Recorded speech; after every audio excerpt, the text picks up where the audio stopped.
Wasn't gonna jump back into anything. She was gonna kind of. Good morning, everyone. Cool. I'd like to call this meeting of the Community and Economic Development Committee of the Acreage Assembly to order. It is Thursday, August 7th, 9 a.m. here at the Permit Center. We'll start off with Assembly member introductions. I'm George Martinez. Scott Myers. On the line, Member Brawley. She's on her way in. And I know Member Brawley is on the line and so they're Yeah, sorry, I was finding mute. Thanks. right on. Thank you, Member Brawley. Member Constant? Here. You, sir. Are there any other members on the line? Great. And now we'll move on to regular reports.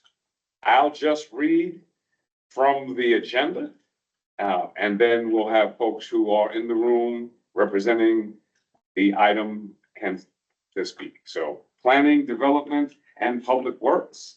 We'll start off with building services. Thank you, Mr. Chair. Craig Soulé, Development Services. Couple things to report. Our permit valuation just shy of 450 million so far for the year. Permitting has been a very robust year this year. We just completed our first of our semi-annual surveys, so we expect to have those results back. The protocol historically has been to email everyone who has obtained a permit from Development Services to ask for their feedback. We've seen a pretty marked decline in our responses on that, so we're gonna change our methodology here by basically, we're gonna be putting QR codes on all the permit placards and at the permit counter and on the exit doors, so people can give us better feedback in real time. So we have to get a little more feedback from the public from that. Let's see, we are currently developing our 2026 budget. I won't go into all the details, but one of the highlights of that will be we have a request for an additional permit tech.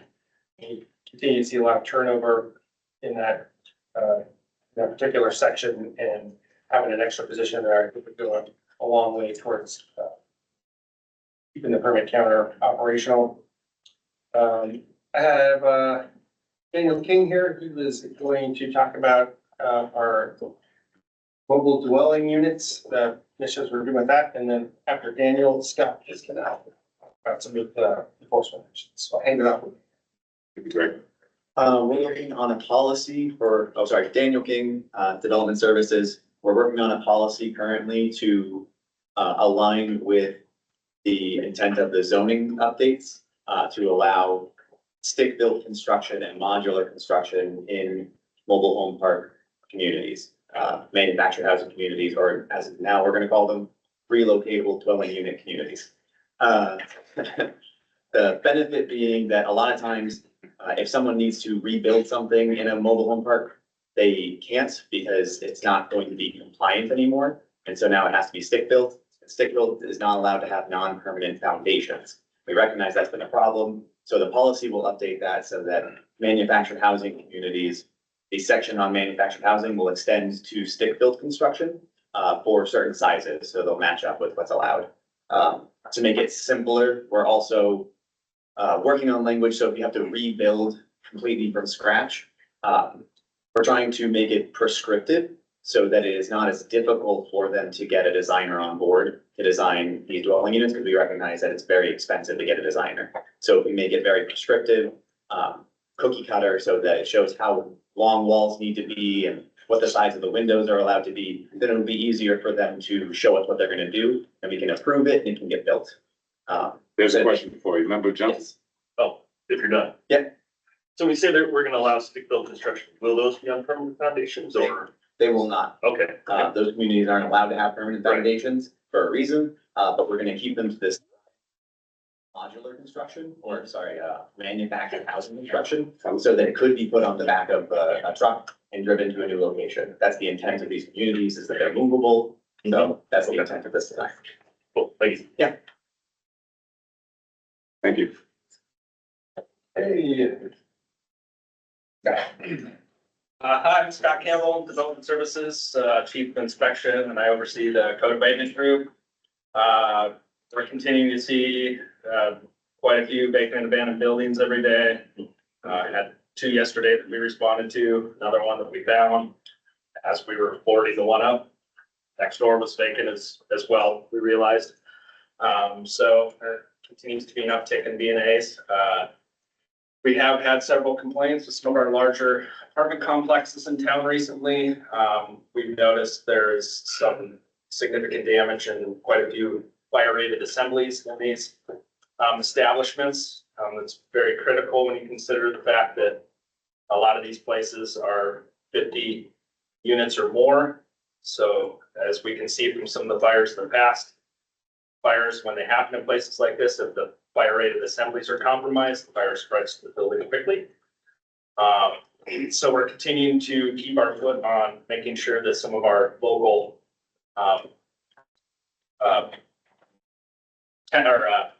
landlords make sure that the places are maintained. What else? We do have some enforcement actions on some larger, more blighted structures that you see quite a bit around town, but some more information will come out about that later. And I just wanted to thank the assembly, and all their efforts with Zach and Aaron and George, Chris, all of you guys for helping us, provide some new code languages that will hopefully be introduced soon. That'll give us some more tools in our toolbox to, help mitigate some of the issues around town. So I wanted to make sure and pass on appreciation to the assembly for helping us gather that information. Ronald, thank you. Question from Mr. John. But first, I appreciate your willingness to work with us on this. Yeah, absolutely. You mentioned fire rated assemblies. Are we talking sprinkler systems? Is that? Ceiling tiles, drywall. Okay. Yeah, we're seeing a lot of ceiling tiles and drywall that's knocked out of some of these places. So, And then where, I mean, these multiple apartment buildings that are suffering this deficiency. Yeah. And I assume when it reaches a certain level, about, high enough safety risk that our marshal's office or others get involved, but if Yeah. it crosses to the point where it's like, clearly this is not. so typically in the inspections, when we do these fire rated assemblies to where they're extent, we always bring long fire with us. So it is a dual enforcement action.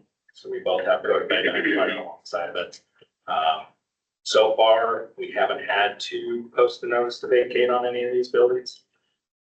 The owners are working with us. But it is one of those maintenance issues that have gone on for a long time. Mhm.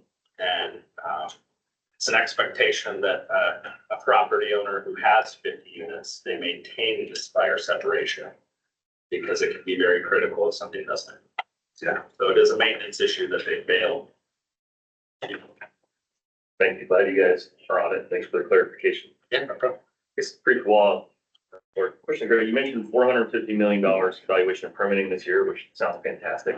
Off the top of your head, do you know about where we were at this point last year? We are approximately 30% higher. This time last year, we were at 349 of them. So 349 million. 340 million, yeah, so about 350 million. So we're about 100 million over where we were last year. Thank you. And just to follow up on that, I have a question. What do those permits represent? As I stated last week, or I'm sorry, last month at the CEDC, we have seen a really good uptick on multifamily. But it's across the board. It's additions, alterations, new construction, commercial, residential, institutional, governmental. So I don't have the full breakdown here, but actually, we're not here last week, so. Yeah, I had some numbers for the. I'll go back and check it. I'm interested in the where, essentially to get to the where. The where. Yeah, like, $450 million in the ocean, like 450, like a big number in a small pond represents probably a tremendous thing. Across the whole city, I don't know what it really represents necessarily, right? And so multifamily where I think is important to me. And I wanted to actually overlap that with the question I had for Scott, but not necessarily now, but it would be the where are we seeing the bulk of multifamilies? Or the bulk of the VNAs, the permits, where are we seeing action happening? Because I'm interested in the work that we're doing with respect to the code changes that we've made, where people are picking up the interest. And then also we're looking at the transit supportive corridors as the next phase of work coming down the line. And I'm wondering about the proximity to those types of alignments. Thank you, Mr. Chair, or Mr. Chair. Yeah, so the $450 million number is community-wide. Yeah, we've seen construction all throughout Eagle River and all the way down to Kirkwood. But that question, I think, would be, something that we could look at doing as on a GIS map that may not be public facing per se, but Mr. Slade, could I jump in? sure. I don't want to commit, but I think that would be a good question for Mike Knapp and the GDIC. Yeah.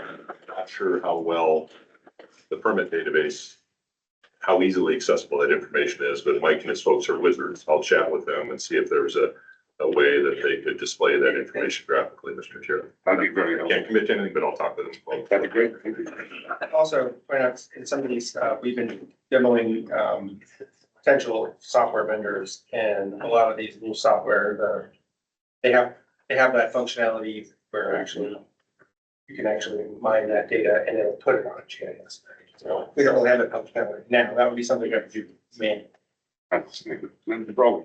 Yeah, thanks. Just to follow on to that too, maybe in the meantime, just getting a list by zip code or something that's easier to pull out, because I think that's really what you're getting at as well, is kind of what part of town. So that might be the interim way to do that and then work on the map as a fuller project. Yeah, so just to follow up on it, it's also interesting what part of town people see with respect to what types of development they imagine going.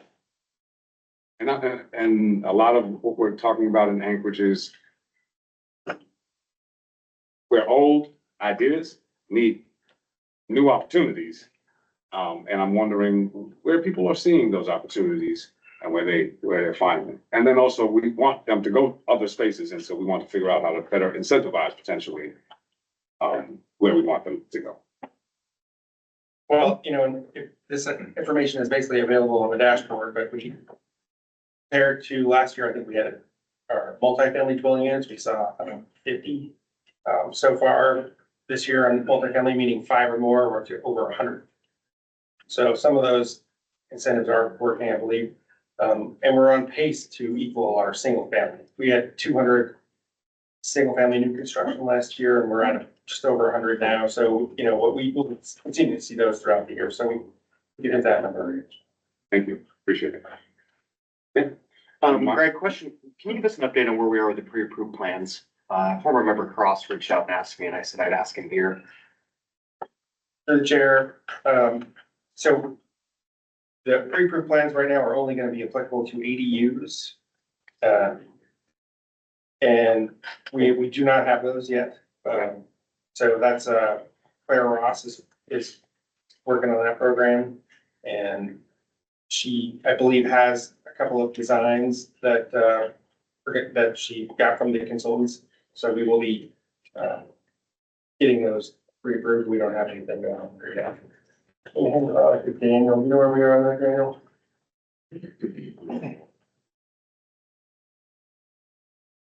Yes, Greg's correct. We have, we're working with Claire. Currently, we have 2 designers currently that we're working with. One is local and the other one is from Washington, I believe. They've sent us preliminary concepts for what their design is gonna be, but they need to now provide us the final designs, the calculation package, so we can do our reviews, and then we'll be able to post those. Okay. These could technically be used by somebody that doesn't want an ADU, but they want a single family residence. So technically you would be able to use this if you wanted to have a tiny house. But primarily we see these as being used for ADUs, and we have a concept together for helping people do that as an ADU. We don't have that necessarily for a single family dwelling, but it could be for really tiny infill lots too. Yeah, just to follow up on that, and I wanted to be clear, to go back to the ADU or to the additional modular non-permanent dwelling structures in a mobile park? Relocatable dwelling units. Sure, right on. That is not a good name, but yeah. But that. Yeah. The ADUs would work there? Is that where those pre-approved plans would also work into that? As long as they line in size and shape, they can fit on the lot, then you wouldn't need to put a permanent foundation underneath it in a mobile dwelling park. And so the non-permanent foundation aspect is only an exemption for permanent, for Mobile parks. mobile parks? Yes, In the R5 zone. Yeah. That's really the crux of the whole thing is this permanent versus non-permanent foundations. yeah, the building code requires for a permanent use, for a permanent lot, for a permanent house, that it have a permanent foundation with the intent that when you buy a house, you know that it's not going to shift, you know that it's not going to move. When you're in a mobile home park, none of them have foundations. You recognize that the cribbing may shift up and down due to earthquake, due to frost heave. Those kind of things you address on site for it. So the expectation is for a single family lot, you have a permanent foundation for your permanent installation. It is a permanent house. For a mobile park, it is temporary. You may move that. It's yours, you own it. You can move it to a different park here, different park there. And you are expected to have some maintenance to lift it and drop it and change it as necessary. All right, And if I can, Yes, sir. I will clarify, so any ADUs are gonna be basically outside of the R5 zone. So those will be required to have permanent foundations still.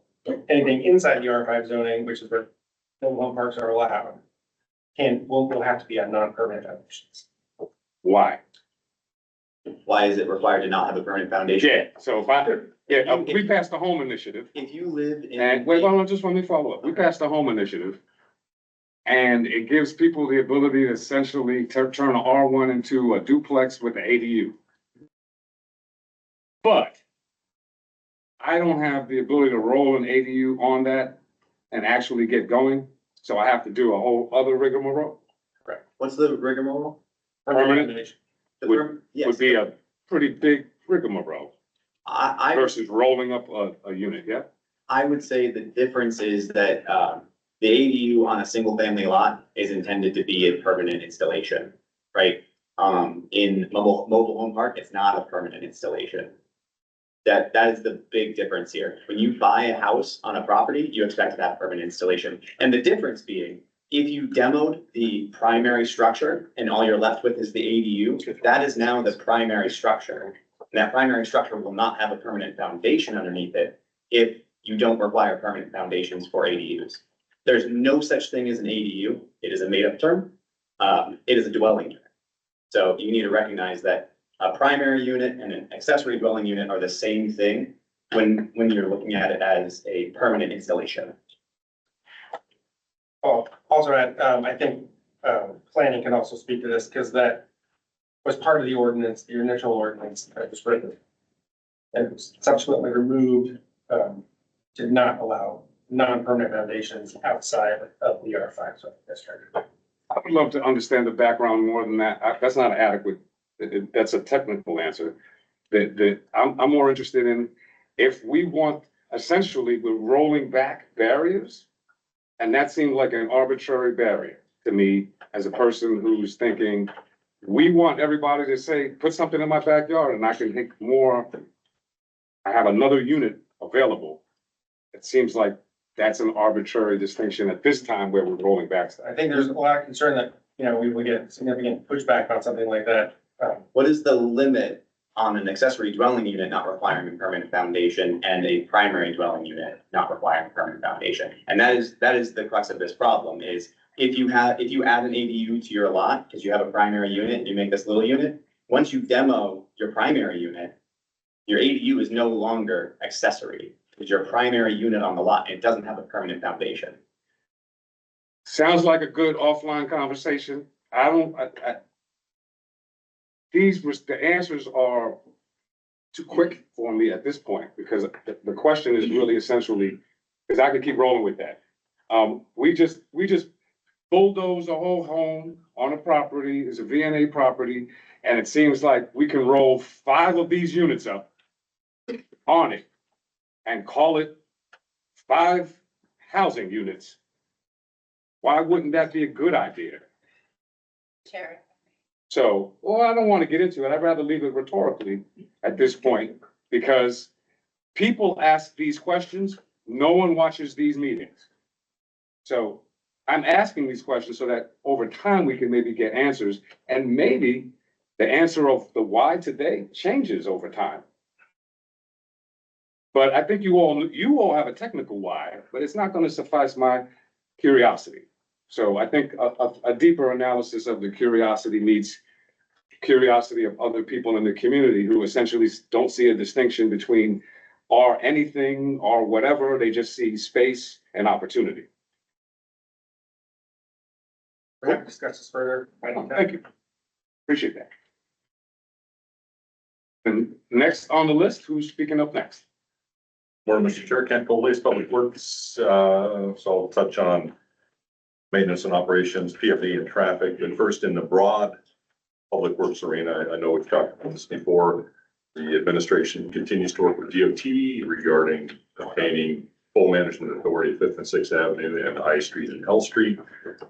There's progress. The DOT commissioner has engaged with federal highways and offered our mutual interest in meeting with them to talk about how we might continue to move this forward. So that's promising. There's no meeting set up yet, but Fed Highways did respond and say they're interested in sitting down with us. So hopeful that that will continue. There's a lot of effort going into that. On the department specific front in maintenance and operations, I'll just touch on some of the High Point projects that they have underway right now. First of all, they're in their second round of street sweeping. So hopefully the streets are looking good. The rain will help keep the dust down a little bit. Some of the key facilities projects they're working on, they're in the design phase of the new treatment center of Alaska at the Golden Lion facility. They're in early design on the downtown library. For those of you who've driven through the campus here, you'll see that the underground storage tank at Transit is being installed. That's a big project that's been in the works for several years. It's critically needed to provide fuel for the equipment over there. So we're living with a pile driver running 8 hours a day or 10 hours a day, but it's all for a good cause. Several roof replacements and then street maintenance. Along with the maintenance work they do, they take on a few small capital projects every year. This year they're doing paving, repaving of streets, Angela Place, Zodiac Manor, Boundary Drive, and East Anchorage, which is in your district, Mr. Chair. In the PM&E world, it's all construction all day. Number of projects underway there. The big ones I think would be the Northwood Snow Dump. You'll see the second phase of that on the addendum agenda for next Tuesday. That's to award the second phase, the final phase of that project to Mass Excavation.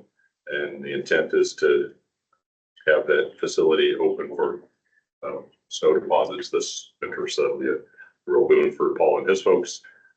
Dowling Street between Elmore and Lake Otis is kicking off. That is probably now closed to traffic and is going to be resurfaced. 42nd Avenue, I mentioned that at the last meeting, that's underway over here. I apologize, I don't remember whose district that's in, but that's been a high priority project for that community council, and it'll be well received when they're done living with the disruption of construction. Then the last one I think I'll mention, unless there are questions, PM&E world is Forest Park. That's the resurfacing of Forest Park from Northern Lights up to Hillcrest, and the inclusion of some bike facilities along with that, the scope of that project. And then in the traffic engineering department, really, their big effort right now is for striping. They're out doing that full time, and they work very closely with PM&E on a number of traffic calming projects that are in construction this year. That is the public works world. That answer any questions that anybody may have, or try to answer questions. Yes, Ms. Brown.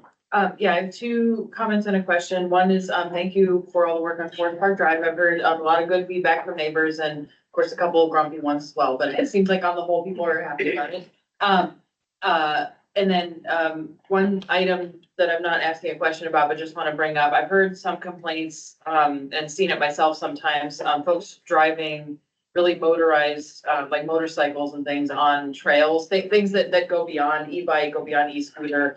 I asked Parks about this as well, and it sounds like there's been not incidents, but some issues. So I'm curious, from the right of way side, I did contact the traffic folks, you know, like if you're driving a motorcycle on the downtown sidewalk, that's a problem, right? So, anyway, I just wanted to flag that as an issue. It seems like it's coming up. And then my question is, I'm curious because I remember hearing, probably last year that we have a lot of essentially bond projects that voters have approved that are in the queue, but haven't, you know, there's only so much capacity to do. So I'm just curious, like, what is our backlog or, just in general, kind of how many bond projects do we have that still need to move through the process even though they've been approved? And maybe the bonds haven't been sold yet. So I know that's a question on the bond side, but really more kind of what is our stack of projects as we're thinking ahead to the next year, budget year? You know, how much are we asking voters to approve and then how much do we still have to clear out of our queue? Right. I wouldn't be able to answer that here, but we can gather that information. Okay, yeah, I think it's something we should have by the end of the month. Thanks. Yeah, and thank you. And just to follow up, I don't know if it's in this particular space, but that question is also raised around trail repair. They would have been bond dollars associated with certain parts of trail repair. There's not work happening. And so it raises the question of the stack of, you know, how backlogged are we meeting the community expectations? I can reach out to Shannon Gamble. And I know there's been changes there as well, but the Chester Creek Trail, once you get east of East Chester, essentially, and you start getting closer to the east side, the trail is forgotten. I mean, it's there. There's orange, somebody went out there and did orange stripings on all the holes. And it is orange. I thought it was the orange road to somewhere else, but it's not friendly on that side of the road, and people have been reaching out essentially about that. I know there have been dollars. I don't know when we get to. I will find out. Thank you. I did have a follow-up question to you also about, maybe I missed this in the past though, but the streets that we're focused on with respect to DOT and municipal control, are these the downtown corridor streets? Because when I hear them, that's all I hear. And it would be nice to talk about, if that is true, how are we citing these projects or these intentions? So with respect to Fifth and Sixth and INL, there's an interesting history there. The municipality owns the rights of way for those streets. But for a long time, up until 10 years ago, I think both DOT and the municipality believed that DOT owned the underlying right of way of those streets. And that's because of some confusion over the Omnibus Act in 1959 and subsequent transfer of rights of way. But it turns out that we own those rights of way. But because DOT had management authority of those streets for history up until, well, even now, they spent federal highways dollars to do improvements on those streets. And once federal money is spent on streets, there are some very tight strings that go along with what we have the ability to do in the way of non-motorized, but non-transportation related activities such as signs and the rights of way for businesses, things like that. So when both sides became aware of that conundrum that we actually own the right of way, but we can't manage this right of way that we own. That's why those streets in particular, and really Fifth and Sixth were the ones that were the impetus. We became very interested in gaining management control of those streets so that we could do the things that the administration and the assembly are interested in doing downtown in the way of economic revitalization. The rest of the streets in town, we generally know the ownership and there's no dispute or confusion over the ownership with respect to state roads such as Tudor and A Street and C Street. But we're focusing on Fifth and Sixth because there's this underlying situation where they are actually our streets that we own, but we don't have the legal authority right now to manage. Excellent. And one follow-up to that would be, essentially, I heard two things. Clarifying the confusion of management control over Fifth and Sixth, because there's an economic intentionality of having control for economic development purposes. Correct. All right. And so with respect to the latter, the economic development purposes, how do we use that rubric, or do we use that rubric to look at other roads that don't have necessarily confusion, but that have significant economic development opportunity and without strong alignment to the state, we've seen no economic opportunity, like Muldoon. You know, I don't speak for the administration, but I would observe that there are larger challenges. For example, the first hurdle would be getting DOT to agree to give up that right. It's part of they're responsible right now for the major highway system through Anchorage. I don't know if those are part of the NHS. I suspect they are. But the first hurdle is getting them to agree that they would be willing to give up the ownership of that right away. And then the other side of that, Mr. Chair, the other part of that is just money. We historically, when we have taken over control of DOT streets, because we have traded streets in the past where it makes sense, where we think that it's better for us to own a street than them, and they think the same for one of theirs. We have had mutual exchanges of rights of way. Our position generally is that we don't accept ownership of a street unless it's been built or rebuilt to standard, because we immediately inherit deferred maintenance obligation. So, and I don't know the condition of Muldoon and Tudor, so to speak, but we are always cognizant of not taking on kind of an unfunded liability. Beyond that, with respect to discussions with the state and the administration regarding these major thoroughfares, I'm not sure what. I don't know that anything's happening right now. And I'll close on one final note on that.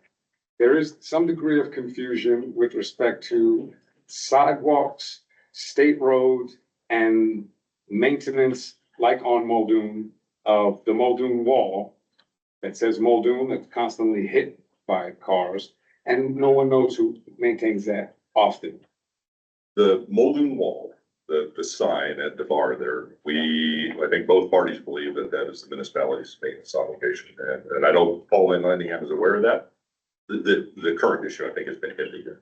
And he was going to send folks out to take a look at it. I'm not sure of the stats of that, but I can find out.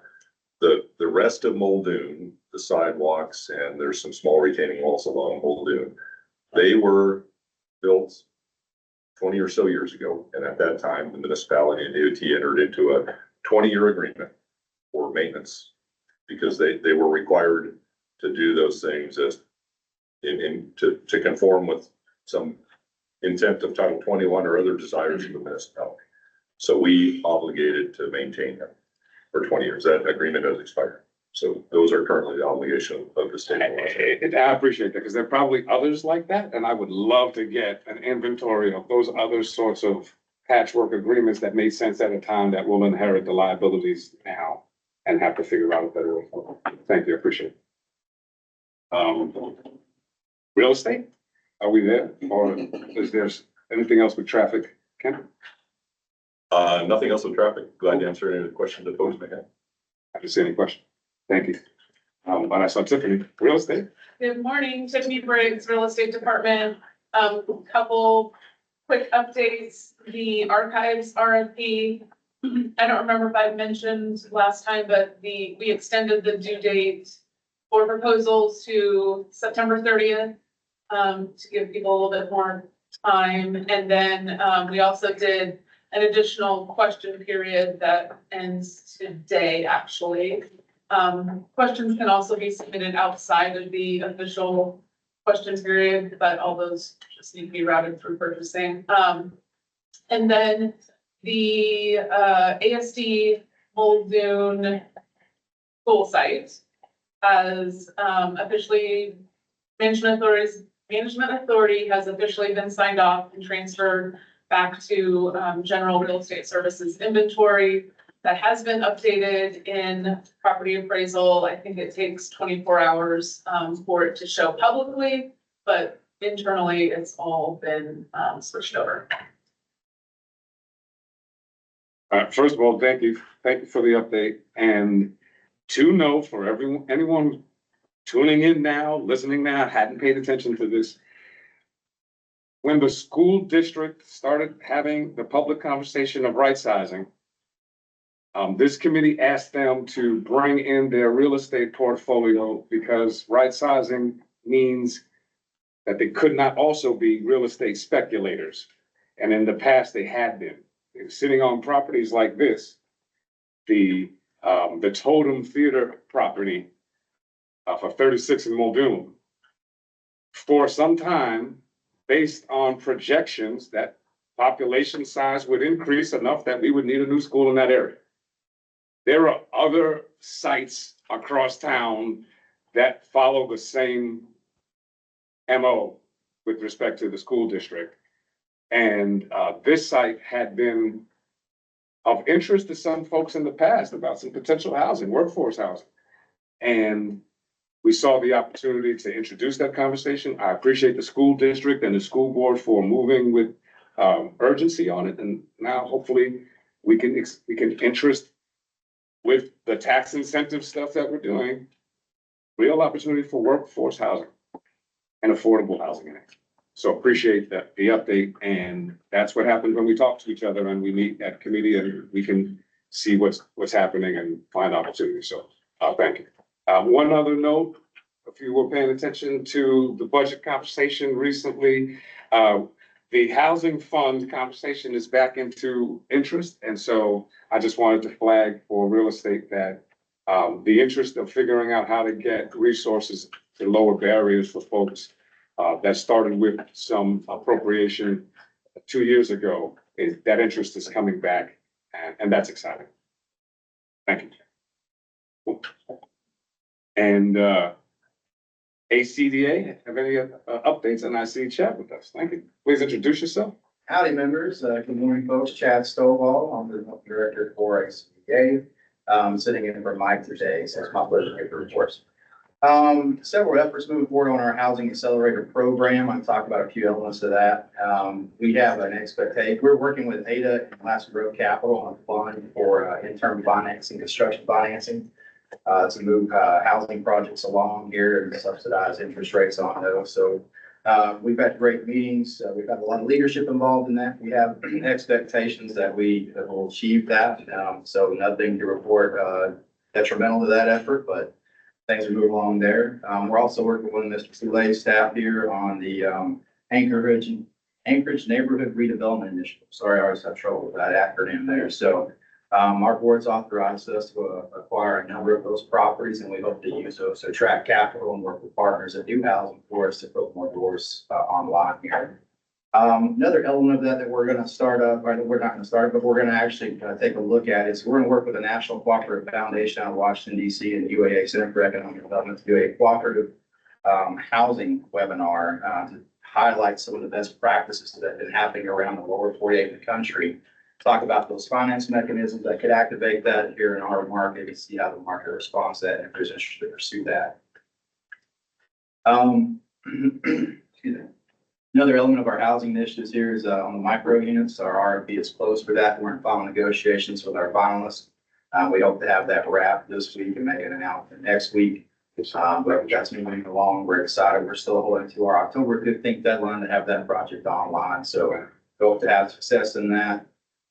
More on the community and economic development side here, Third and Ingram, which is our RV resort that we're working on. We're in the drafting of our RFP. We're also working with our industry experts who help us work that project up, and we hope to have that out in the next few weeks. With that project along. We're also doing some overlap, or excuse me, some participation with Chugach Electric. They've approached us about placing renewable energy assets on some of our properties as a way to diversify their energy portfolio and take advantage of some of the subsidies that still remain in the federal budget, albeit small as they may be now. And then we're also working on a robust student engagement effort that highlights STEM outlet opportunities, science, technology, engineering, and mathematics opportunities for our school district, for our university partners to have outlets for things like virtual reality, AI, and then 3D concrete printing as part of the material science effort here, and activating that, not necessarily for housing, but just for those STEM outlets. We hope and down the road we can see products such as housing come out of that effort. We had a great visit with some of our congressional delegation leadership. They'd like us to start meeting with them regularly on maybe a quarterly basis to coordinate with their local state directors to better understand what federal opportunities are coming down the pipe, about how we could have insights on funding, policy, and leveraging opportunities coming, possibly for not only housing, but for infrastructure and community workforce development opportunities generally. Also working with some of our tribal partners on a Village in the City initiative, which is exciting because of aspects of tourism, housing, cultural impacts there. So very early in those discussions with broad participation, a lot of excitement about that. And then just lastly, we are expanding our development team here. It's all the projects that we're starting to get into. We have need to do that. So we hope to have a third person on our development staff here in the coming weeks. So appreciate the opportunity to report. Is there any questions for ACDA? I don't see any questions. We have a question or comment? No, a mistake on my part, Mr. Chair. Go back. Mr. Wilbur's out of the office and he handed this to me and I failed.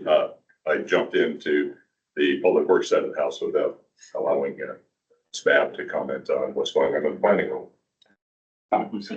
Right, so we'll go back to make sure that. No questions for you. Thank you for the update. Appreciate that. Melissa? Elisa Babb, Planning Director for the record. Thank you, Tara. I will try to keep this quick. We have a lot happening right now. I'll hit some of the high points and then maybe hand it off to our long-range planning manager to talk about some of the upcoming code changes and efforts in that department, in that division. To start with, on the 26th, you'll see a petition for a rezone come your way. It's in Hip Creek for the Alaska Railroad. They are asking to rezone a parcel down under the AEC bridge into their planned community district. It will look a little bit different from some of the rezones that you've seen recently because it's rezoning back to an AO, a PCD that was established in 2006.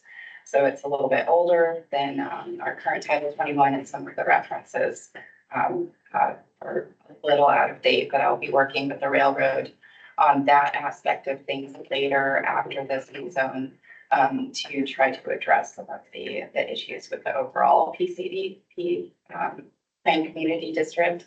And that's something that we're trying to figure out at a later date. So this is just a simple rezone in order to allow them to replat their property. Additionally, you may have seen in our planning newsletter, if you're receiving our planning newsletter, that there are two directors' guidance memos, two new memos out. One of them is titled Title 21 Nonconformities and Permitting for Construction for Site Development for Residential Uses. And the intent of that one is to allow the planning director to issue a notice of zoning deficiency so that property owners can correct non-health and safety non-conformity issues at a later date if they're trying to remodel or build an ADU or do anything like that in their property. So it's still noticed as a violation, but they don't have to remedy that situation immediately if they're trying to work on a different project. So the other memo addresses an error in code that a strict interpretation of this particular piece implies that you are only allowed to have an accessory dwelling unit for certain very specific residential uses. The memo clarifies that you can actually have an ADU for all residential uses. So we will also be drafting an AO to send your way to correct that error. But in the meantime, we will be permitting ADUs for all residential uses. Go ahead. Mr. Chair, if I could, Daniel Kenneth Foster, Long Range Planning, just give a quick overview of some of the ordinances we have coming up on sort of some zoning changes. The mobile relocatable dwelling units, a lot of discussion with that term. I'm sure there will be more. That should be going to the assembly in August or early September. Also the nonconformities AO, which allows a little more flexibility when you're working on a property and there's some zoning nonconformities. You're allowed to do more of your project without having to go through the process of so we're fixing those. That came up in the site access discussion about driveways. So that'll come back. And that part of the site access was sort of tied to this nonconformities discussion. So bringing that back. The transit development overlay is moving forward. We went to planning and zoning in July. We'll come back to planning and zoning in September 6th. That's continuing the hearing. We've also been having We had one working group meeting. I'm gonna put, in the chat, just our project page. We're trying to keep all the information there. All the data, we have the maps updated, and any versions. We have a new version of that Tisdale, which changed something slightly. And we're trying to solicit as much feedback on that as we can. There was the fees update, which is coming up next week. There's some, interesting stuff in there in terms of rezones and making it a little bit easier to rezone when your rezone is implementing the comprehensive plan, taking that burden off the property owner to implement the comprehensive plan, make it a little bit easier to do that. We also have coming up a large scale parks rezone. So we have a lot of properties throughout the municipality that are zoned. They're used as parks. We've always known them as parks, but it's R2M or PLI. This is getting all of those into PR, the PR zoning to protect those as parks. And then we're also looking at getting rid of some of what we're calling our legacy rezones, stuff like T, TR, B4, D2, these sort of mystery zones that only exist in code pre-2014, but there are a number of properties around town that still have that. So we have a new planner who's working on that, doing a great job. So that will allow us to retire the pre-2014 version of Title 21, which is a big thing for us. And then also we've been having a lot of discussions about temporary uses, thinking about what temporary uses. There's some interest downtown in allowing more flexibility with temporary uses as properties are in pre-development or post-demolition and allowing them to activate the site. And also bold-wide as we look at the recovery residences and allowing more flexibility with that. So, and of course, we also have an ADU, an omnibus to clean that up. So that'll be a little bit further in the future. Questions? Yes, Member Brown. Yeah, thanks. And I am really interested in the non-conforming ordinance, so I'm gonna finally read that. I know it's been in my inbox for a while. And I know it's moving through the process. My question is, I know we've heard, I think it was last summer, a bunch of ADU applications essentially got stuck in the process. So I just wonder, what kind of order of magnitude is this issue of non-conformities with existing buildings still a problem? Are there some process improvements that have been, kind of where are we at maybe a year after that initial issue? So, I know Dan King want to speak to, how the ADUs are getting stuck in the process, and the magnitude of that. But I can say that the pairing of this AO with, the director's guidance that, we just issued should address most of those issues. So the intent behind both of those is to allow people to complete those projects without getting hung up in the process. The AO addresses certain aspects of Title 21 to correct that issue. And then the director's guidance addresses sort of the timing of how people, when people are required to address what are clear violations that may not be related to what they're trying to achieve with their current project. Yeah, thanks. And I think just to put this on the record again, I think, we made a lot of zoning changes in the last 20 to 30 years after most of our housing stock was built or building stock in general. So that is a huge problem that we have to, address. And so that's why I think this is really important. So thank you.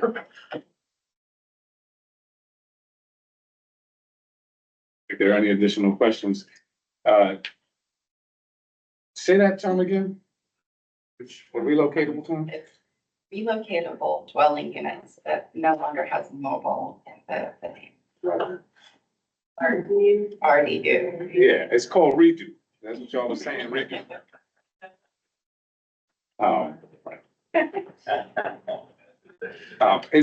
I would just say it's interesting that you all utilize different ways to say improving code.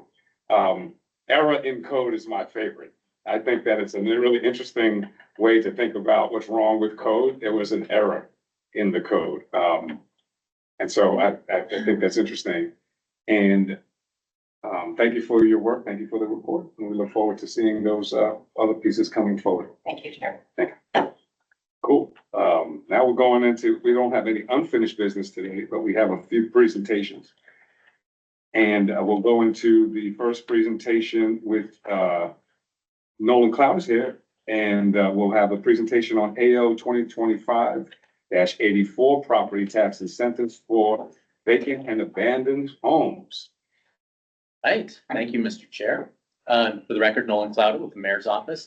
So wanted to give the CEDC an opportunity to hear more detail about what we've proposed for this tax incentive ordinance. Next slide, please. There's two components to the AO, and this is on the agenda for Tuesday. This was introduced on the 15th, I believe, on July 15th. And so it's a continued public hearing for next Tuesday. There's two components to this AO, and one is that it creates a new chapter in code that's 1280, which is for incentives for rehabilitating vacant properties in Anchorage. And then the other part of it is modifying and coming up with a few tweaks to 1260, which is the multifamily property tax incentive ordinance that was passed in April. There's a few issues that have come up since then, that we can work out that have been flagged by departments and by a few developers that have looked at the incentive and that are applying for it. So I'll talk about each of those. Next, please. So first of all, there's a lot of alignment between the mayor's 10,000 homes in 10-year strategy and the Assembly's housing action plan that we need to do something to encourage redevelopment and repair and rehabilitation of our existing housing stock. It's pretty, I probably don't need to justify that too much to this group. I think we know that Anchorage has an aging housing stock, that we have a lot of empty homes. And when we're in a situation where we don't have enough homes, it's kind of, it feels like a missed opportunity to see so many that are boarded up. And then, of course, boarded up properties cause other problems. Nuisance uses become targets of arson and crime and just deterioration in neighborhoods. So the obvious, effort behind this is to improve that situation, get those homes lived in and utilized. Next slide, please. So what this incentive, that the newly created incentive is establishing, is a 10-year property tax exemption for rehabilitating vacant and abandoned properties. And those are on the V&A registry. And I know this group's very familiar with the V&A registry, but those are homes that are vacant and abandoned, often boarded up. And so it applies to those properties. They have to be residential properties. There are some commercial ones on there, but this applies to residential properties, and it's agnostic as to whether they're single or multifamily, or whether they're going to be owner occupied or renter occupied. It has to be on the V&A list, structure built on or before 1995. So 30 years old at this point, no major renovation in the past 15 years. And the applicant must spend at least 15% of the assessed value of the structure, or if it's a multifamily structure, at least $3,000 per unit, whichever is greater between the 15% of the $3,000 per unit. So we want people to be able to. We want to make sure that people are spending a certain amount of money, that there's a certain amount of investment going into it that is somewhat commensurate with the amount of incentive that we're going to give them, the 10-year property tax abatement. We did do some math on this too to see if those are roughly equal, that we're giving a tax break that's roughly equal to what's being invested into it too. So there is some logic behind those numbers. 15% is also a common threshold that's used by HUD for defining rehabilitation. So it's an existing definition that we've leveraged there. Next, please. So the exemption applies to the buildings, not the land. So the land would remain taxed, just like with the other multifamily incentives. So we're keeping that on the tax base. There's some requirement that they have to get their certificate of occupancy within 5 years of the provisional approval, to put some kind of a time limit on it. The assessor would be the approval. So this would be something that could be approved just like the multifamily incentive at the level of the assessor. And then there's an appeal above that for people that don't like the decision that was made. And then annual reports are provided to the assembly, just like with our other incentives. So you can see what's in progress as far as applications, what the dollar value of the incentives is, who has got them. So that information would be made available to the assembly in a formal process. Next, please.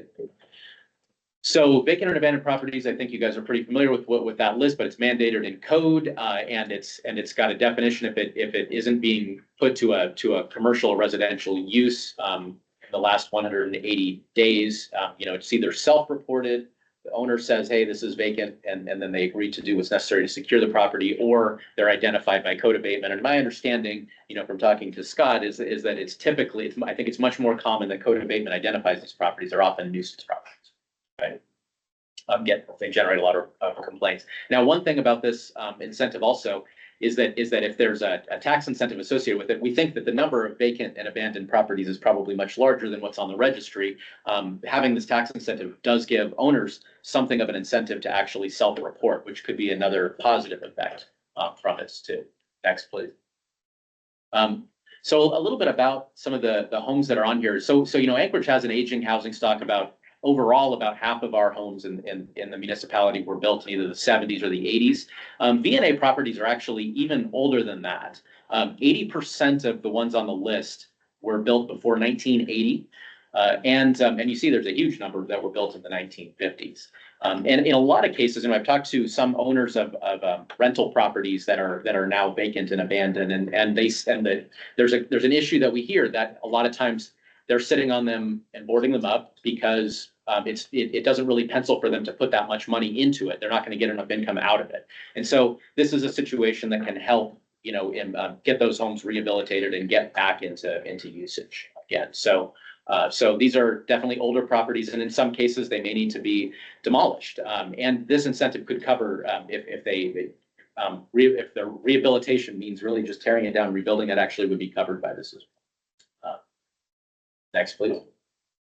So the geographic breakdown of where the VNA properties are located, you can see that about a third of them are in District 1. There's almost 60 in District 1. There's about 180 residential ones on there total, and District 1 has the biggest chunk of them. But there are a decent number, 20 to 30, in most of the other districts, except for District 6 only has a small handful. And I don't have Girdwood on here, but Girdwood has no green dots on it. They're not on the registry as of the data that's available. You can see District 2 has a good number. Eagle River, Chugiak has a decent number there as well. I've got it in sec. I don't recall.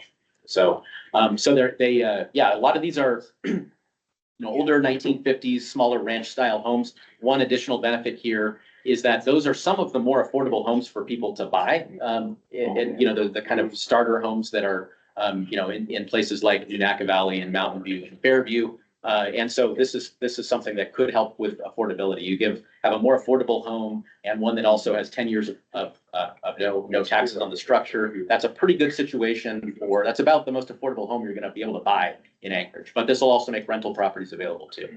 So it's got both benefits, and it's pretty targeted to those vacant and abandoned properties. Next, please.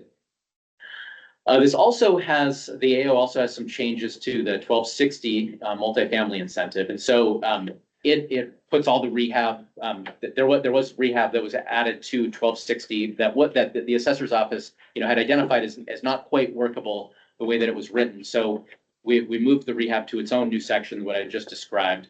There were a few pieces that were added by amendment, like a fee waiver provision that essentially waived all fees, all permitting fees for properties that applied for the incentive, and that is something that would be extremely costly to departments. And so we have done one fee waiver in the six-figure territory, and if we had a lot more of those, it would not be very good for those departments.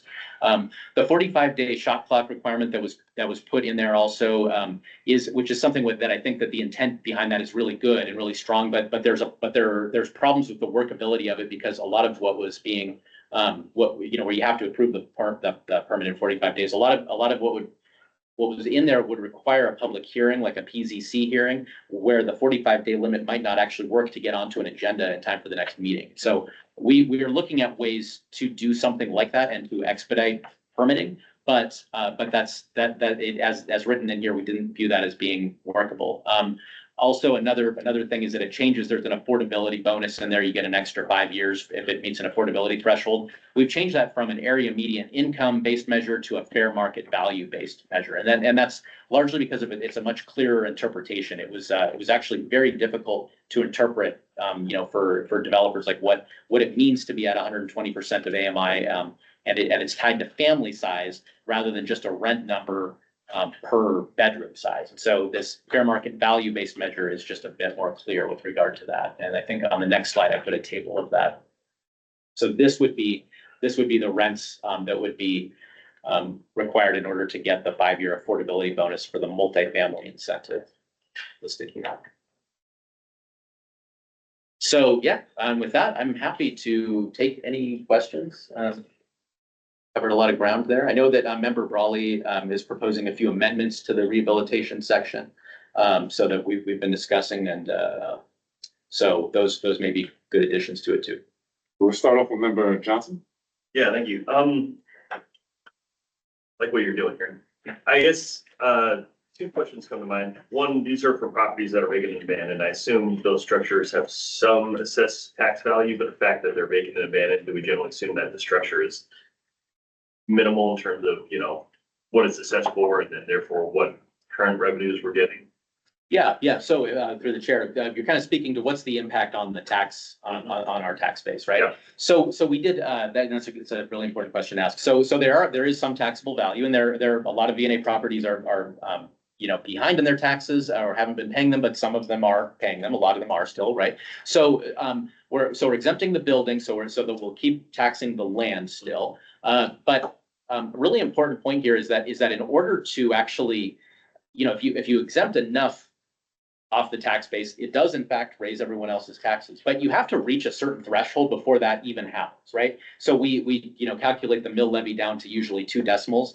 And actually Jack and I were working on this yesterday and we figured, as a back of the napkin, you have to exempt something like $20 million worth of revenue in order to get to where you're moving the mill levy by within that 2 decimal places, right? So all that to say, that from an incentive like this, that's pretty targeted and pretty limited, it's unlikely that there would be any impact on taxpayers at all, that it would raise people's taxes. It would have to be, the uptake of the program would have to be huge, beyond what we see now in order to move anyone's taxes even a little bit. Thank you. And then I had another question. So you mentioned that property owners could essentially self-report their property as vacant and abandoned. Yes. Remind me what the definition is of vacant and abandoned. I think I saw it up there, but. I think Scott is in the room still. The definition of vacant and abandoned? Word for word, I have to look it up. We'll get back to us on that. Yeah, Yeah. usually they're vacant for 180 days. This is kind of the basic timeline. They're not rented, they're not, leased. They're vacant, no power, no water. Okay, I guess I'm just kind of, and maybe this is just too hypothetical. Could there be a situation where I have a nice house, $1 million house? I said leave for 6 months, it's empty, I shut down the utilities. I come back in 6 months, I say, I'm gonna remodel my kitchen for $200,000. And now I'm tax exempt for 10 years? So We very seldom have people, the snowbirds, Mhm. so to speak, we don't have those usually registered. Vacant and abandoned is, well, we could pull up the code section, you can read exactly. Ben's got his hand up. Yeah. So per code, we're Can looking. you identify yourself, please, for the record? Thank you. Ben Bowman, Assistant Municipal Attorney, the Chair, Jason Johnson, and appreciation of the Chair. Per the code, we're looking at, code section 1520.010. A vacant building means a structure designated for residential or commercial use, not been lawfully used for residential or commercial purposes for 180 days. It does not include vacation properties, structures used only on a seasonal basis, building vacated for less than 365 days if the building has been continuously offered for sale or lease or rent since the 181st day of the month when it was ceased to be used, and a building for which there are valid open current building permits, things like that. So your example of a very nice home, or even the not super nice homes, but where it is not occupied for 180 days or 181 days, and then a significant remodel is undertaken, could potentially qualify for exception. Okay, it's an interesting question, John. Maybe, I don't know if there's anyone who's so devious as to try and game the system that way. I think that's not the intent of this, but it does, maybe raise a point of concern about is this creating an opportunity for abuse for people who want to try and take advantage of it. I understand like nobody's currently choosing to list their property that they've been abandoned in that circumstance, but now we're kind of giving them an incentive to try and do that. So anyways, that's the question I guess I'll contemplate further. Thanks. Through the chair, it is likely very much an edge case. And so we have tried to think through, how to prevent those kinds of abuses. But I think that there may be additional amendments or other things we could do to tighten it up to prevent abuses. Member Brown? Yeah, actually, I see Member Baldwin Day had a question, so, because I did have a question, but then I wanted to. We'll go to Member Baldwin Day first, so that Member Brawley can walk us through some of the amendments that she can forward. Member Baldwin Day on the line? Yes, thank you, Chair. Can you hear me okay? Yes. Excellent. Mr. Cotta, I'm curious if there are any provisions in this particular exemption that would prevent utilization as a short-term rental for rehabilitated properties. Through the chair, Member Baldwin Day, yes, these properties would not be allowed to be used as short-term rentals if they use the incentive. And the way that we do that is by ensuring that they have to have, I think, Ben Bowman can speak to the exact specifics, but they have to be able, if they're rented, it has to be for a 30 days or more period. So it's over the threshold of a short-term rental. So this would be identical to the multifamily property tax exemption. We use the same, yes, we use the same requirement. Excellent. Okay, thank you. Thank you, Member Baldwin Day. Member Brawl? Yeah, well, first, before I talk about amendments, I did have one question. And I'll say too, like, when we first met, I about this ordinance, I thought, well, why are we looking at just these 180 properties? But I think the thing to really emphasize is we're trying to get more properties on this list, because there's a bigger universe of properties that are not on the registry that look the exact same.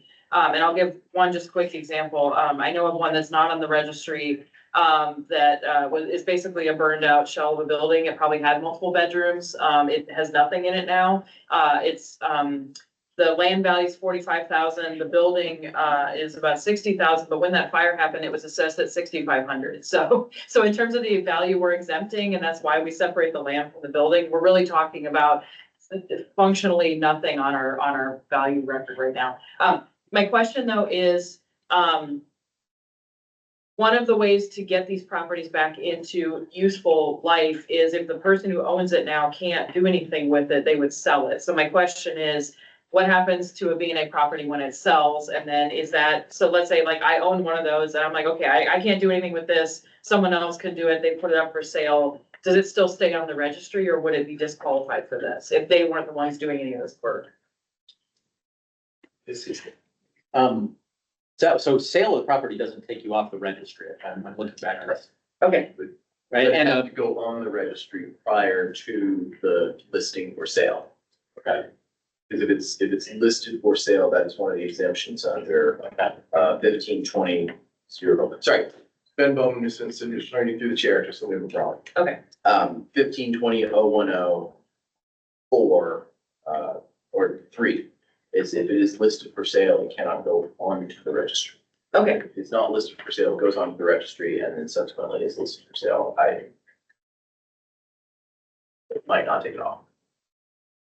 Okay, thanks. I think that's helpful just to think about like the sequencing there. And then the amendments, I'll just briefly walk through them. They're kind of technical, but I intend to bring some version of these on Tuesday. So there's 4 of them. And thanks to Mr. Gates, who helped with some of the technical details there. But essentially not changing the intent of this, but the idea is really honing in on what qualifies or doesn't qualify. So that question about whether it's for sale is not addressed at these, but things like that, making sure we understand who would get this, who wouldn't, and making sure that we're targeting the types of buildings that we're thinking about. So this first one is really about defining, there's a definition in there of what qualifies or doesn't for this. So looking at this, not undergone substantial renovation, demolition.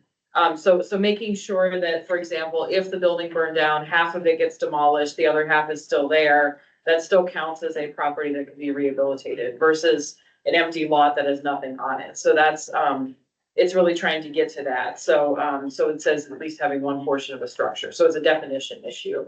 That's Amendment 1.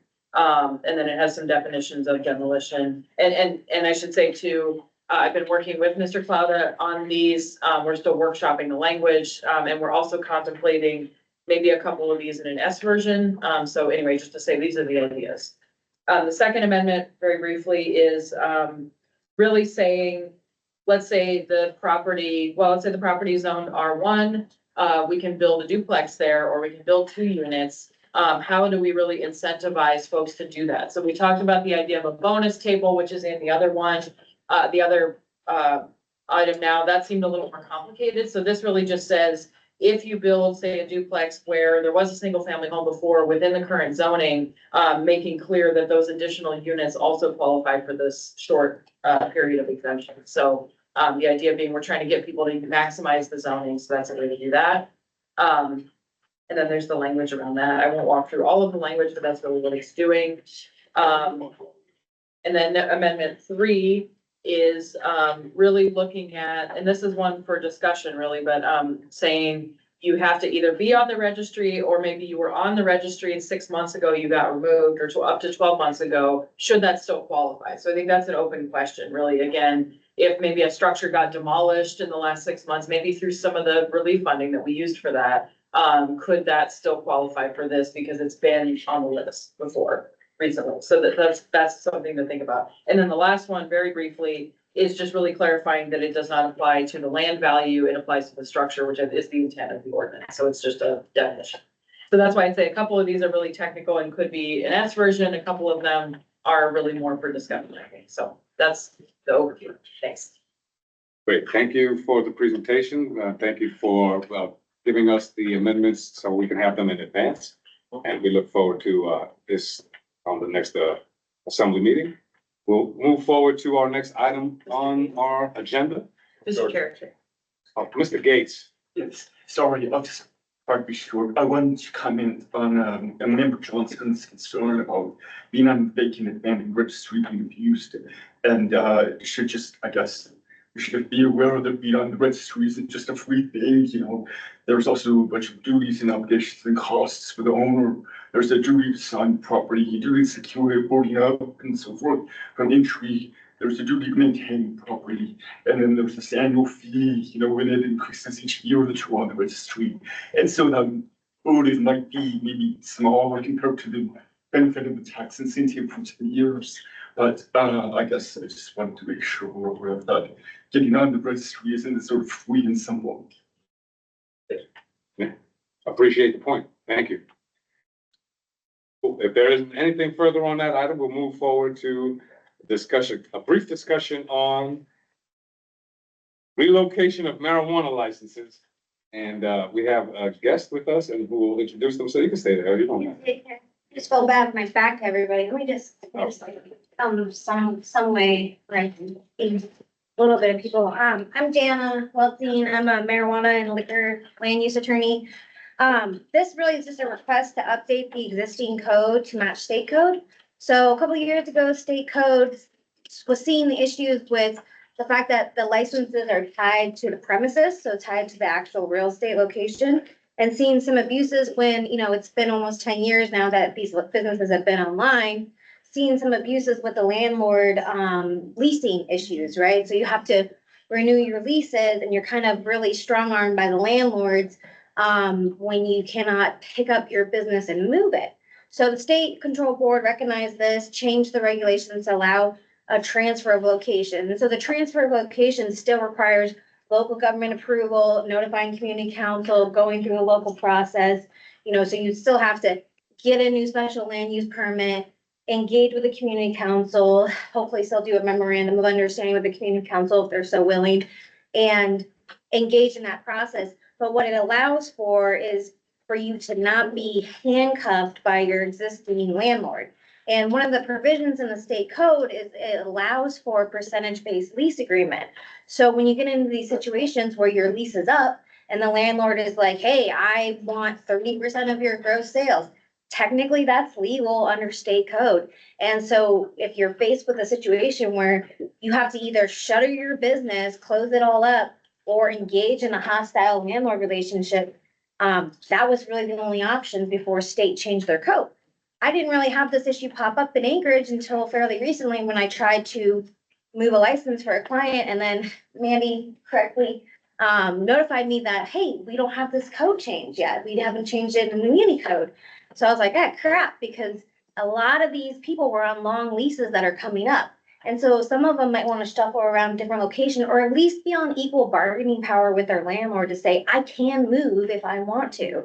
And some might say, hey, there's no caps on licenses. Why not just get another license? Well, it's not really that easy. Like, one, you have the public perception of bringing on a new license, which, trust me, if you've been to community council meetings with marijuana, that's sometimes a difficult sell.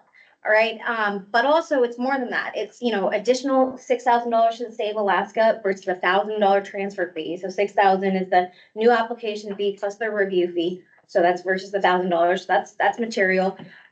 Setting up a new metric account, which means that you have to order all new metric package tags, plant tags if you're moving plants, and retail tags, which every single tag costs, I don't remember off the top of my head, but like 25 cents and up, and you can't reuse them. So think about all that like adds up. And then if you're retail, you have to move your inventory, but you have to relabel everything. So if you ever ran a retail store, any type of retail store, think about the fact that you have to relabel everything with the new license number and tracking number, and how much time that takes your staff to do.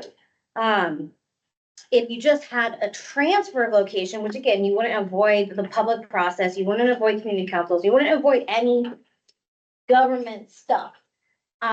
You could just relocate your inventory by doing it through the manifest, through metric, and not have to relabel every single little thing. And you wouldn't have to establish a new metric account, which you might not know what that is, but it's a state required tracking system that has to integrate with your point of sale. And so you have to reset all that up. That is hours and hours and hours and hours of staff time or licensee time. The other thing is, if they have a 2-year track record of paying sales tax to the muni on time, they get exempted from the requirement to have a retail registration bond, which is expensive. But if you have a new license pop up, you don't have your previous 2-year track record, so you have to start that over again. And a lot of these licensees have worked really hard to pay their taxes on time, so they don't have to renew that bond annually, because it's expensive. There's lots of other reasons, reestablishing insurance. It's really hard because there's only like 2 insurance companies that work with marijuana companies. So it's just burden on burden on burden on burden on burden for these marijuana companies. And, we're the most heavily regulated, heavily taxed industry out there, really. So we're just asking for a little bit of common sense and a little bit of code update just to help us pick up an existing license and move it. That also will limit new licenses, right? Because say it's June right now, or I'm sorry, really pregnant, it's August right now. In June, these licensees paid $7,000 to renew their annual license. If I wanted to move a license in September, I have to pay another $6,000, and then I lose the value of what I've already paid for that year. I don't get like any credit from the state or anything like that. So not as exciting as housing, but still interesting. We have thank you for the presentation, and I think there's probably a project that we'll look at coming forward, but we have a question. Yeah, so I have a couple questions, and I'm sympathetic to this argument. So I just wanna, and I haven't been tracking what the state has done. I know we're trying to keep our codes consistent with the state. So you mentioned transfer of location. So just to be super clear, we're talking about existing ownership, transfer of location, not transfer of ownership. Is that correct? Well, you're allowed to do transfer ownership right now, and you could do one in the same process. The state allows for, it's a different type of application, but a transfer of ownership and transfer of location. Again, all the same notice requires 3 weeks in the newspaper, noticing local government, yada, yada, yada. But this right now, what I'm talking about is just literally picking up an existing license, existing ownership, and plopping it somewhere else. Yeah, so, and I guess the piece I wanna key in on though is, if we allow, and I'm not opposed to this, especially because the state already did it.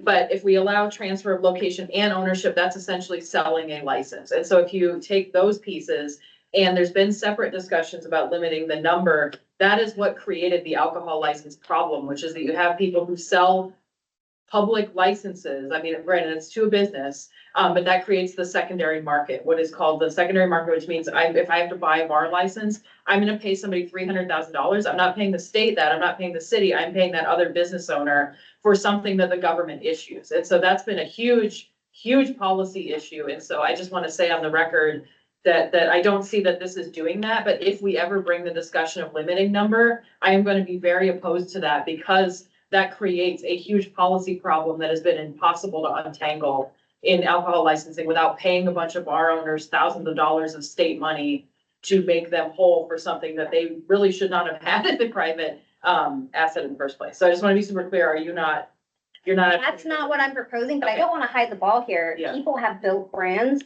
and people have sold marijuana licenses for good money.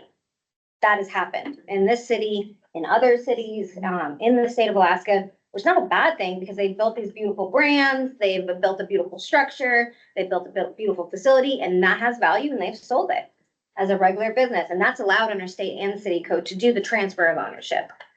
There is no caps in marijuana, state law, or in the municipality. There are several jurisdictions that have imposed caps. I'm thinking like Villages, Kotzebue, is 2, City of Fairbanks limit is 30. I'm sure I'm missing a few. Yeah, no, I think that's true. And I don't want to belabor this too much, but I think it is just really important to understand.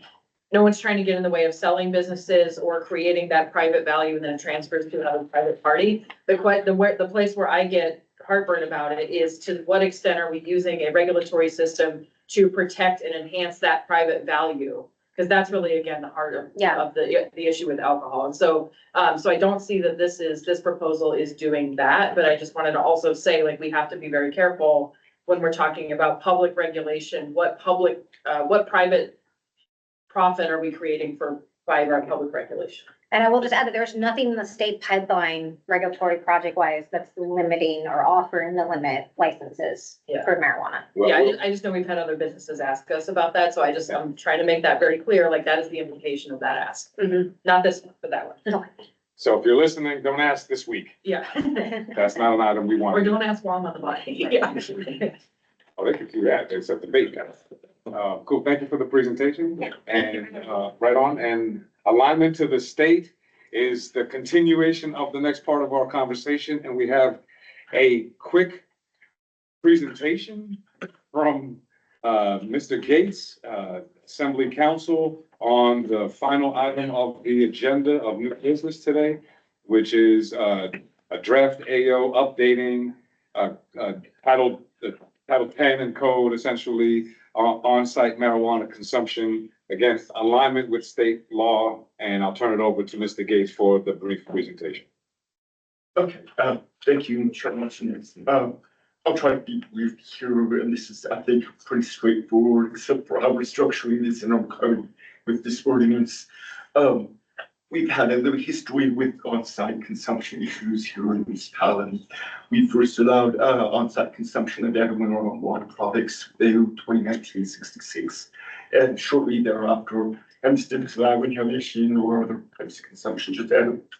And shortly thereafter, we have this other ordinance to, I guess, the assembly, instead of deciding themselves whether we should have inhalation or smoking of marijuana for on-site consumption, to send that question to the voters. It's sort of like an advisory question, except in this instance, they made the ordinance only effective if that advisory question cannot possibly address that. That failed at the ballot. So at that time, at least in April 2020, the voters wanted to keep the second smoking, I guess, prohibition in place and not allow inhalation of marijuana in on-site consumption areas. Of course, there's really inequity, I guess, between alcohol, where you can have, of course, consumption of alcohol on site in bars and so forth, and smoking cigarettes, where you can smoke outside in public. You can't with marijuana. You can't put marijuana on site. That's fine. And so this comes to Mr. Martinez's proposal in our next slide. Is this draft ordinance? And I guess I want to point out the approach we're taking here is an approach we've taken in a few other contexts, childcare licensing, and some with our liquor license code in chapter 10, title 10, chapter 50. And this is where we incorporate that reference to like state law, and instead of listing it out similarly in our code and some of the advantages, and I guess point that out, that's on page 2 ordinance. Where in subsection D, we incorporate by reference, but we have some modifications, and there's 3 paragraphs to modify what the state does. For example, instead of the board, the marijuana control board, and we don't have that here for municipal endorsement. we're incorporating all of this, except not the board, we have the assembly make a decision, and we have the clerk take applications, it's not the director of the and co-office. So there's little differences, there's a little bit of modifications, that's on page 2. I guess the advantages of doing it this way is in times, I guess I tried to list those out. Some of the benefits of doing it this way, and I guess I didn't list out the cons of doing it this way. The benefits is sufficient for long term, I guess, when the state regulation is changing every now and then. Do we need to change our code? Not, we need to do an ordinance, we have that stop time, simply consideration. This way, we just follow whatever the state decides to do, they change the regulations, we don't need simple action or resources on our parts, so we update our code to match all the time. And this uniformity also sort of makes it easier for businesses and consumers who know we have uniform statewide, I guess, on-site consumption in state reg, we found got uniformity between you and our neighboring jurisdictions across the state. So that's sort of the advantage of this approach. I guess one of the cons is it's more for, I guess, for folks like myself or staff who need to connect all the dots or code, what changes, what's in the state reg and how it's changed since last time we got it. So I guess maybe that's not so much concern for most people. Anyways, our next slide. I thought I would summarize what's here because I'm not listing it here in the ordinance, which is incorporated by reference. So we include state regulation for on-site consumption is an attachment. Sure, what we're incorporating, and I thought it might be easiest to say what exactly is it, just summarize it here. So this is the good advice, just for council summary, what your state regulation says. It's not something to rely on in establishing or regulating your business, okay? So we're on consumption areas in state reg have only in retail stores, and they have these limits. Then they have 2 types of endorsements. And actually, there's people in this room that are more knowledgeable about all of this than I am, probably have experience in some actual applications. So, I mean, if anybody wants to speak up, feel free. Anyways, the 2 endorsements are edible only, and that's got that limit on quantity 25 milligrams THC to each person, to 1 person per day. And then by any method, which includes 2 different types, or flowers, smoking, also a vaping device that has 4.3 marijuana concentrate. They have, I guess, an allowance to sell food or beverages. And then there's at least sort of prohibitions that I haven't included here, and that's in state reg you can look at, but most of it's about, we can't give away free marijuana, you know, consumption area. We can't use it as a prize for contests and games and stuff. I guess you can use other things, t-shirts, I don't know. Our next slide. And there's characteristics for the MCA areas, edibles only, stores need to be freestanding, but if it's in any method, the marijuana consumption area in the store must be freestanding building, and the freestanding definition is in the regulation. It's in another part of state statute, which I've copied here. And I'm going to take a wild guess that an engineer didn't write this definition, but I guess it makes sense for its purposes. It's basically just a separate structure and like separate regulation in internal space. And that's in states prohibition on smoking, sort of like or secondhand smoking ordinance. Now the characteristics I've listed here are for DPCAs that are for any method. That of course are structured with separate ventilation areas. They must be isolated from the other areas of the marijuana store. Must have access only from the retail marijuana store. Then it's, I guess, an edible only. It's interesting. Some of the regulation isn't absolutely clear to the abolish restriction of edible only. Anyways, if for areas indoors, the ventilation system requirements are listed in regulation. But if it's outdoors, we have these other requirements and not ventilation, but be compatible with surrounding uses, and that the board, the marijuana control board, must consider these things. But in municipality, you have instead our special land use permit for marijuana, which very much considers the same things, except for the last part, where it says consider the objection property owners who are within a notice area 500 feet is alcohol 21 requirement for notice. The state regulation says 250 feet. The properties around the marijuana business or whatever the local code says. So our local ordinance controls distance 500 feet for those, so, you know. And so I guess just listing these out in these slides, I thought would be a faster, efficient way to describe what's there and about marijuana consumption. Thank you, Dean, for the quick update. I hope that we can get the changes essentially in I think it's part of our AIM. And so when folks see the package, be able to see that it be on the addendum. The intent is for this to be on the addendum for the next meeting in August 12th. So you should all see that. Any questions, Joe?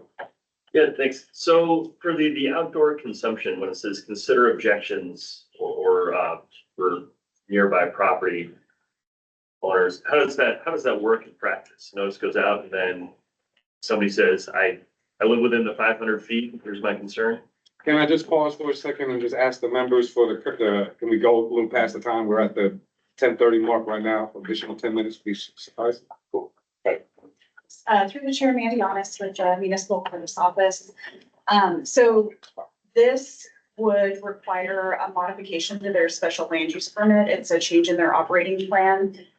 So they would have to apply for that change, not only adding it to the license, which the clerk's office would see, but they'd have to put in an application with the planning department for that modification. The planning department has the mailing list for situations like this.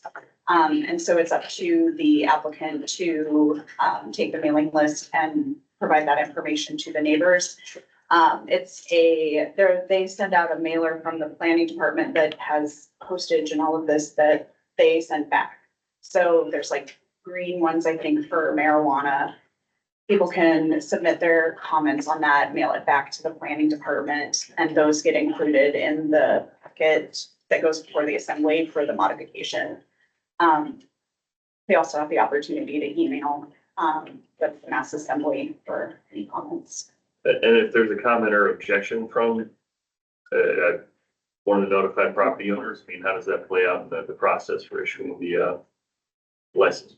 That's part of the review process that the assembly has. Under their consideration, all of the documents provided are things that the assembly can take under consideration in their delegation, facts and findings and decision making. Do you mind me just waiting on the state side, because we've seen this kind of happen. So the state's initiation system creates a letter. So we also send that out to the neighboring property owners. And then the types of things that the control board looks at is like, hey, there's, a person who objected that has 4 young kids that play outside. Okay, we need to look at that. Or they have a home daycare, so that the home daycare is not on the protected use list, but that's something that they'll want to consider. So those are the types of factors that the control board really weighs on. If it's just somebody that's like, I don't like marijuana because it's federally legal, that doesn't really get too far, but it's the kids playing outside, young kids in the nearby neighborhood, in-home daycare type of stuff.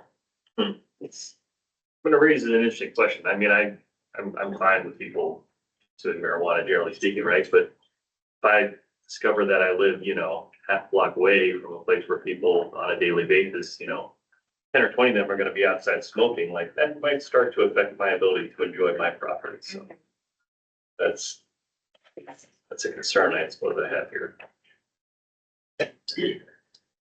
Cool. Right on.